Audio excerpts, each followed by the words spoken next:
మనిషి బ్రతికితే సింహంలా బతకాలి. సింహం కొన్న ధైర్యం, తెగువ ఇవన్నీ మనం చూస్తుంటాం.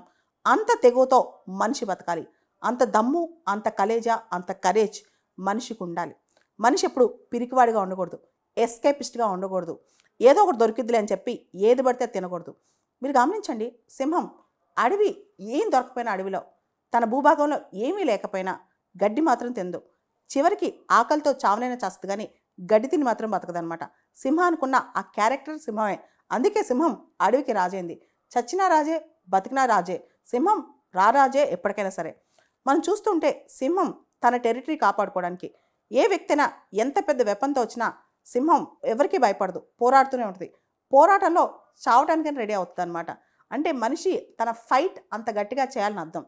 మనం చూస్తే క్రొకడైల్స్ కావచ్చు, ఇతరత్ర ఏ జీవులైనా కావచ్చు, ఈవెన్ వూల్ఫ్స్ కావచ్చు, ఏ జీవులైనా కావచ్చు, సింహంతో పోరాడడానికి తొందరగా ముందుకు రావు. ఇప్పుడు హైనా టీత్ చాలా బలంగా ఉంటుంది అనమాట.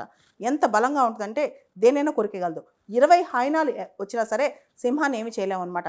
సింహం పోరాడి పోరాడి గెలుచుద్ది, లేదా పోరాడి పోరాడి అక్కడే చనిపోయింది. కానీ సింహం ఎప్పుడు సింహలానే ఉంటుంది. మనిషి కూడా అంతే. ఎప్పుడు కూడా ఎంత కష్టం వచ్చినా, ఏదొచ్చినా సరే పిరికి పందలాగా జీవితాన్ని వదిలేసి పారిపోకూడదు. పిరికి పందలాగా ఆ కాంపిటీషన్ వదిలేసి మనిషి పారిపోకూడదు. పిరికి పందలాగా ఎదుటి వారి మీద తప్పు తోసేసి, రెస్పాన్సిబిలిటీ తోసేసి పారిపోకూడదు. బతికితే మనం సింహలా బతకాలి. అందుకనే సింహం అంటే సింహానికన్నా బలవంతమైన ఎనిమల్స్ చాలా ఉన్నాయి. వూల్ఫ్ ఉంది, హైనా ఉంది, ఎలిఫెంట్ ఉంది, చాలా ఎనిమల్స్ ఉన్నాయి. కానీ సింహం ఎందుకు రాజైంది, రారాజైంది అంటే సింహానికి ఆ తెగువ ఉంది కాబట్టి. తెగువ అనేది ఎక్కడి నుంచి వస్తుందంటే ఆ శక్తిలోంచి, ఆ విల్ పవర్లోంచి వస్తాయి. మనిషికి కూడా తన మీద తనకి ధైర్యం ఉన్నప్పుడు, తనకి మీద తన కరేజ్ ఉన్నప్పుడు, తనకే తను పోరాటం చేసే శక్తి ఉన్నప్పుడు. మీరు గమనించండి, సింహం ఎవరిపైన ఆధారపడదు.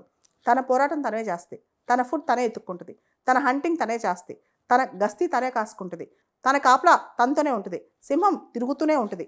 తన టెరిటరీలోకి ఎవరు వచ్చినా అస్సలు ఒప్పుకోదనమాట. ఎప్పుడు సింహమే కాబట్టి. సింహాన్ని చూసి అందరూ భయపడతారే కానీ సింహం ఎవరిని చూసి భయపడదు. ఎంత పెద్ద వెపన్ వచ్చినా భయపడదు. అంటే సింహానికి తెలియంది భయం, తెలియంది ఫియర్ అనమాట.